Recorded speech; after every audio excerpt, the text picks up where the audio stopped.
உனக்கு எதுக்கு குழந்தை, உனக்கு எதுக்கு குழந்தை, இத்தனை வருஷம் கழிச்சு உனக்கு எதுக்கு 3வது குழந்தை அப்படின்னு சொல்லி கேட்குறவங்களுக்கு உண்டான பதிலாக தான் இருக்கும்னு நான் நினைக்கிறேன். ஆமாங்க, அதாவது வந்து நான் வந்து இந்த மாசமாக இருக்கேன்னு சொன்னதுக்கப்புறம் எல்லாரும் கேட்கக்கூடிய ஒரே பதில் உனக்கு எதுக்கு குழந்தை, அது ஒன்று தாங்க. அதில் வந்து விலாகாக இன்றைக்கி பார்த்துட்டு நம்ம அப்படியே பேசலாம். இன்றைக்கி வந்து பார்த்திங்கன்னா சிம்பிளாக முடிச்சிட்டாங்க. ஏன்னா எனக்கு ரொம்ப டயர்டாக இருந்த மாதிரி இருந்துச்சு. அதனால் சிம்பிளாக வந்து பார்த்திங்கன்னா கொள்ளுப்பருப்பு, ரசம், பொரியல் மட்டும் வச்சுட்டு இதோட வந்து லஞ்ச் அன்றைக்கி முடிச்சிட்டாங்க. அதுக்கப்புறம் ரொம்ப டயர்டாக இருக்குதுன்னு சொல்லிவிட்டு கொஞ்சம் நேரம் படுத்து தூங்கி எழுந்திரிச்சு சாப்பிட்டு தூங்கி எழுந்திரிச்சிட்டு தான் அதுக்கப்புறம் ஃபுல் அண்ட் ஃபுல் க்ளீனிங் வேலை எல்லாமே முடித்தேன். நம்மளுக்கு பொண்ணுங்களுக்கு பொதுவாகவே வந்து வேலைக்கு போகிறவங்களுக்கு வந்து பார்த்திங்கன்னா பெருசாக வந்து வீட்டில் வேலையை முடிச்சுட்டு அதுக்கப்புறம் வேலைக்கு போயிடுவாங்க.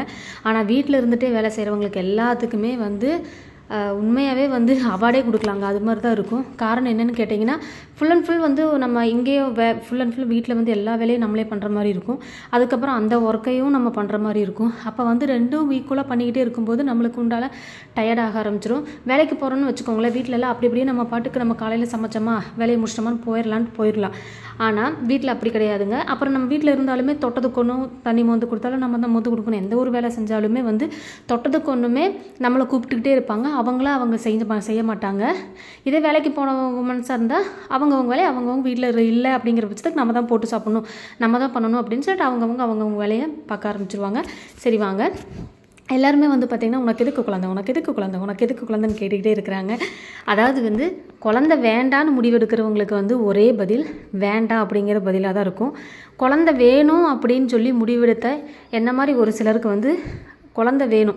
எதுக்காக காரணம்லாம் கேட்டால் காரணம்லாம் யாருக்குமே தெரியாதுங்க. ஏங்க இப்போது நம்ம வந்து குழந்தை, அதாவது வந்து எனக்கு பொண்ணு குழந்தைன்னா ரொம்ப ரொம்ப ரொம்ப ரொம்ப பிடிக்கும்.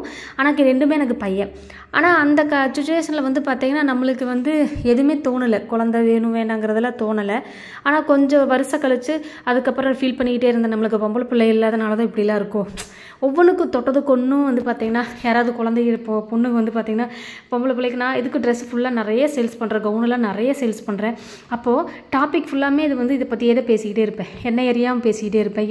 நான் வந்து இந்த முடிவெல்லாம் சொன்னதுக்கப்புறம் அக்கா நீங்கள் சொல்லிக்கிட்டே இருப்பாங்க, அக்கா நீங்கள் எப்போ பார்த்தாலும் குழந்தைய பற்றி தான் நீங்கள் பேசிக்கிட்டே இருப்பீங்க அப்படின்னு சொல்லிட்டு அது எனக்கே தெரியல. ஆனால் நான் பேசிக்கிட்டே இருந்திருக்கேன். பொம்பளை பிள்ளை வேணும்னு சொல்லிட்டு பேசிக்கிட்டே இருந்திருக்கேன். எனக்குள்ளே ஆள் மனசில் ஏதோ வந்து தோணிக்கிட்டே இருந்துச்சு, ஒருவேளை பொம்பளை பிள்ளை இருந்தால் நம்ம லைஃப் அப்படி இருந்திருக்குமோ. ஆனால் வந்து நம்ம லைஃப் இப்படி தான் போகும் அப்படிங்கிறது எந்த கேரண்டியுமே கிடையாது. ஆனால் இருந்தாலுமே எனக்குள்ள ஒரு மைண்ட் வந்து எனக்கு பொண்ணு வேணும்னு சொல்லி இப்போவும் வந்து நம்மளுக்கு பொண்ணு பிறக்குமா பையன் பிறக்குமாங்கிறது நம்ம கையில் எதுவுமே கிடையாது. ஆனால் இருந்தாலுமே ஏதோ ஒரு இடத்துல எனக்கு பொண்ணு பிறக்குங்கிற ஒரு நம்பிக்கை இருக்குது. இருந்தாலுமே இது எந்தளவுக்கு இது வந்து போகும் அப்படிங்கிறது எனக்கு ஆனால் எந்த குழந்தையாக இருந்தாலும் ஏற்றுக்குவேன்.